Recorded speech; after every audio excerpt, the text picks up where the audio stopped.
Start करते हैं हमारा पहला क्वेश्चन। हाल ही में आईसीसी टी20 में सबसे ज़्यादा रेटिंग हासिल करने वाले खिलाड़ी कौन बने हैं? तो ये भी हाल ही में बन गए हैं डेविड मिलन। तो देखिए हाल ही में आईसीसी टी20 मेंस रैंकिंग जारी की गई, जिसमें जो डेविड मिलन है ये रहे हैं पहले स्थान पर और इन्होंने इस रैंकिंग में 915 अंक यानी कि 915 पॉइंट हासिल किए हैं, जिसके कारण इस फॉर्मेट में यानी कि टी20 फॉर्मेट में 900 प्लस पॉइंट हासिल करने वाले ये पहले खिलाड़ी बन गए हैं। कई बार एग्जाम में खिलाड़ियों से रिलेटेड कंट्री भी पूछी जाती है, तो डेविड मिलन ये बिलोंग करते हैं इंग्लैंड से। तो वर्ल्ड मैप में यूके की लोकेशन कुछ यहाँ पास है, जैसे कि ये है north America, south America, Africa महाद्वीप। अफ्रीका के पास ये जो आप छोटा सा देख रहे हैं ये है मेडागास्कर, ये है ऑस्ट्रेलिया। ऑस्ट्रेलिया के आसपास ये जो छोटे छोटे द्वीप हैं ये मिलकर कहलाते हैं ऑसिनेशिया। ये है न्यूजीलैंड। न्यूजीलैंड के नीचे में कुछ यहाँ पास भारत का 8वां महाद्वीप खोजा गया है, जिसका नाम है जीलैंडिया। एरिया वाइज सबसे बड़ा जो आप देख रहे हैं ये है एशिया महाद्वीप और ये है यूरोप महाद्वीप, और जो ये यूके है ये यूरोप महाद्वीप में ही स्थित है। इसे आप थोड़ा जूम करके भी देख सकते हैं। तो ये है यूके की लोकेशन, इसकी कैपिटल है लंदन, करेंसी तो ये है पाउंड स्टर्लिंग। और यूके में ही ये जो आप ऊपर वाला हिस्सा देख रहे हैं ये है स्कॉटलैंड कंट्री। स्कॉटलैंड कंट्री से आप एक चीज रिलेट कर सकते हैं, अभी हाल ही में विश्व की पहली हाइड्रोजन से संचालित डबल डेकर बस ये स्कॉटलैंड के द्वारा ही लॉन्च की गई है। इसके अलावा यूके और फ्रांस इन दोनों के ही बीच में एक स्ट्रेट है जिसका नाम है डोवर स्ट्रेट। अब हम डिस्कस कर लेते हैं आईसीसी के बारे में। तो इसकी स्थापना हुई थी 1909 में, हेडक्वार्टर स्थित है दुबई यूएई में। हाल ही में इसके नए अध्यक्ष बनाए गए हैं, इनका नाम है ग्रेग बार्कले। ग्रेग बार्कले जो कि बिलोंग करते हैं न्यूजीलैंड से, और इसके जो सीईओ हैं ये है मनु साहनी।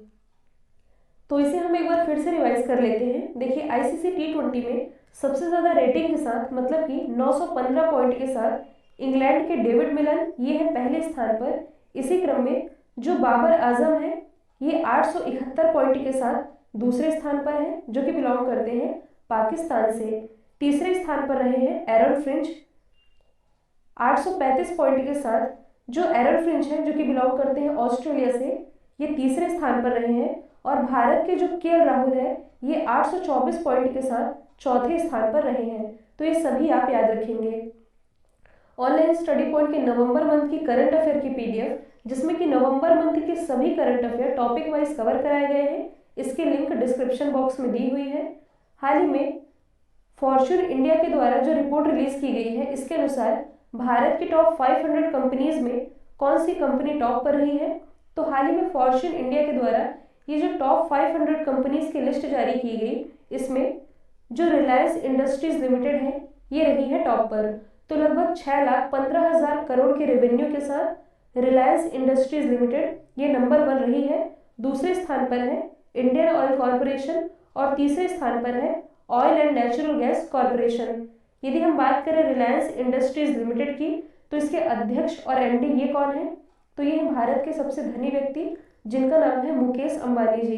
रिलायंस इंडस्ट्रीज से रिलेटेड एक फैक्ट आप रिलेट कर सकते हैं, हाल ही में 13 ट्रिलियन का मार्केट कैप क्रॉस करने वाली भारत की पहली कंपनी ये रिलायंस ही बनी है।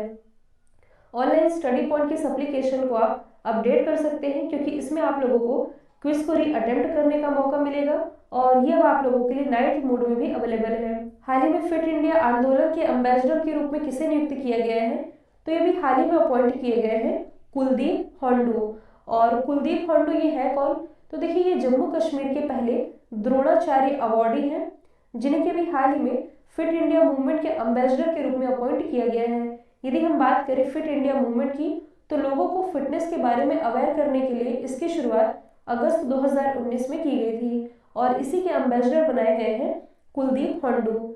यह बात की जा रही है राजदूत की, तो हाल ही में जो सौरव गांगुली जी हैं जो कि बीसीसीआई के 39वें क्रम के अध्यक्ष हैं, इन्हें कुछ समय पहले ही टोक्यो ओलंपिक जो कि 2021 में होने हैं, इसमें भारत की तरफ से गुडविल एम्बेसडर अपॉइंट किया गया है।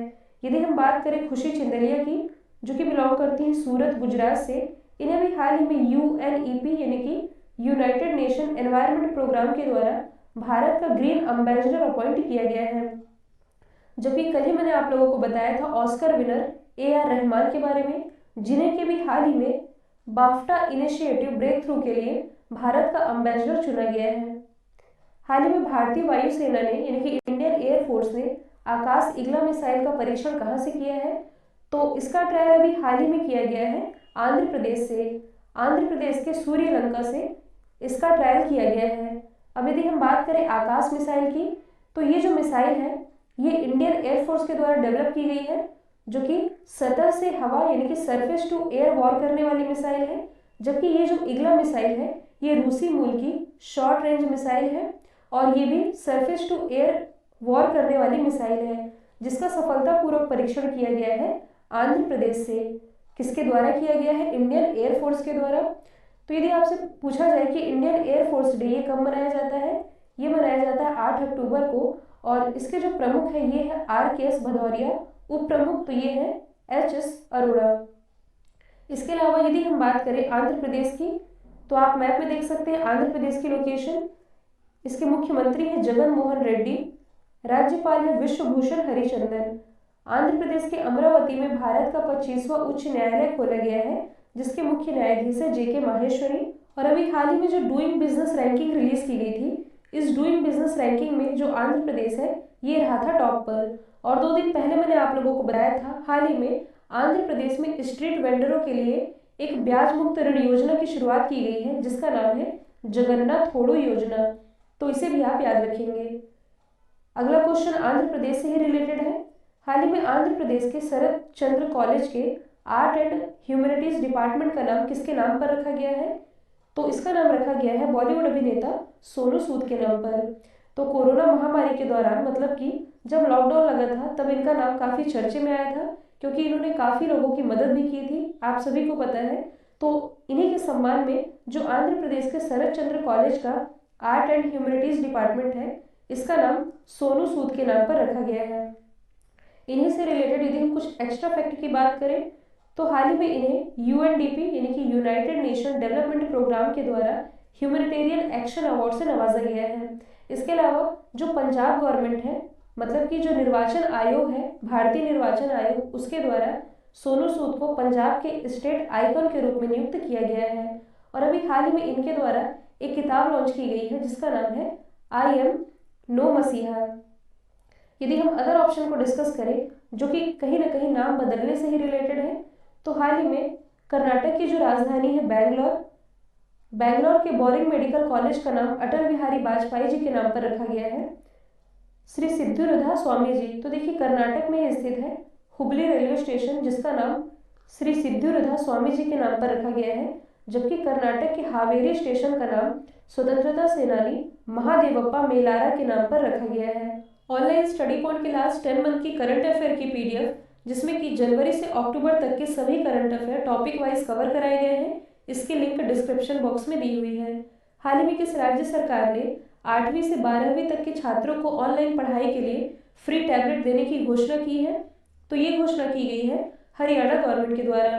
तो जैसा कि आप सभी जानते हैं कि कोरोना काल में सभी स्कूल कॉलेजेस बंद पड़े हैं, तो ऐसे में जो हरियाणा गवर्नमेंट है उसने सरकारी स्कूलों के बच्चों को ऑनलाइन क्लासेस से जोड़ने के लिए फ्री टैबलेट देने की योजना बनाई है। हरियाणा की यदि बात की जाए तो इसकी राजधानी है चंडीगढ़, मुख्यमंत्री है मनोहर लाल खट्टर, राज्यपाल है सत्यदेव नारायण आर्य। इसके अलावा जो लुधियाना है, हाल ही में लुधियाना में कुत्तों के लिए ब्लड बैंक ये ओपन किया गया है। हरियाणा के इंपॉर्टेंट नेशनल पार्क की यदि बात की जाए तो कलेसर और सुल्तानपुर नेशनल पार्क, ये दोनों स्थित है हरियाणा में। इसके अलावा हाल ही में जो एनीमिया इंडेक्स रिलीज किया गया था, इसे टॉप किया था हरियाणा ने ही। हाल ही में किसने देश भर के सभी थानों और जांच एजेंसियों के दफ्तरों में CCTV कैमरा लगाने के निर्देश दिए हैं? तो ऐसा निर्देश अभी हाल ही में दिया गया है सुप्रीम कोर्ट के द्वारा।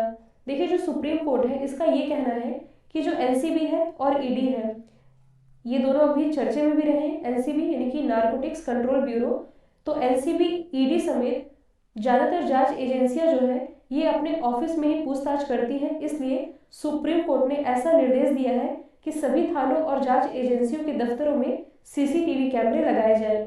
यदि हम बात करें सुप्रीम कोर्ट की, तो इसकी स्थापना हुई थी 1 अक्टूबर 1937 में, और तब इसे भारत के संघीय न्यायालय के रूप में जाना जाता था। 28 जनवरी 1950 में इसकी स्थापना सुप्रीम कोर्ट के रूप में की गई, मतलब कि भारत के सुप्रीम कोर्ट के रूप में। और यदि पूछा जाए कि प्रेजेंट टाइम में सुप्रीम कोर्ट में न्यायाधीशों की क्या संख्या है, तो ये फॉर्मूला चल रहा है 33+1 का, यानी कि एक है मुख्य न्यायाधीश जो कि शरद अरविंद बोबड़े जी, जो कि प्रेजेंट टाइम में हमारे 47वें क्रम के मुख्य न्यायाधीश है। इसके अलावा 3 अन्य न्यायाधीश हैं। कई बार एग्जाम में पूछा जाता है कि मौलिक अधिकारों का संरक्षक ये कौन होता है, तो संरक्षक ये तो होता है सुप्रीम कोर्ट। यदि आपसे पूछा जाए कि मौलिक अधिकारों का अभिरक्षक कौन होता है, तो ये होते हैं भारत के राष्ट्रपति। तो ये दोनों ही आप याद रखेंगे। हाल ही में ह्यूरन इंडिया के द्वारा जारी की गई रिपोर्ट के अनुसार भारत की सबसे अमीर महिला कौन बनी है? तो देखिए, हाल ही में ह्यूरन इंडिया के द्वारा भारत के टॉप 100 अमीर महिलाओं की लिस्ट जारी की गई थी, और इस टॉप 100 में टॉप पर रही है रोशनी नाडार। रोशनी नाडार जो कि एचसीएल की हेड है। एचसीएल यानी कि हिंदुस्तान कंप्यूटर लिमिटेड, इसकी स्थापना हुई थी 1970 में, और इसके संस्थापक ये है शिव नाडार, और ये इस कंपनी के एमडी भी हैं, जो कि रोशनी नाडार के पिताजी हैं। और रोशनी नाडार ये बन गई है भारत की सबसे अमीर महिला। पहले स्थान पर रही है, एचसीएल की अध्यक्ष है। दूसरे स्थान पर रही है बायोकॉन की संस्थापक किरण मजूमदार शॉ। तीसरे स्थान पर रही है यूएसवी की प्रमुख लीना गांधी तिवारी, और चौथे स्थान पर रही है नीलिमा मोटापार्थी। जो नीलिमा मोटापार्थी है, ये डीवी लैबोरेटरीज की कॉमर्शियल डायरेक्टर है। हाल ही में सैंड आर्ट फेस्टिवल का आयोजन कहाँ किया गया?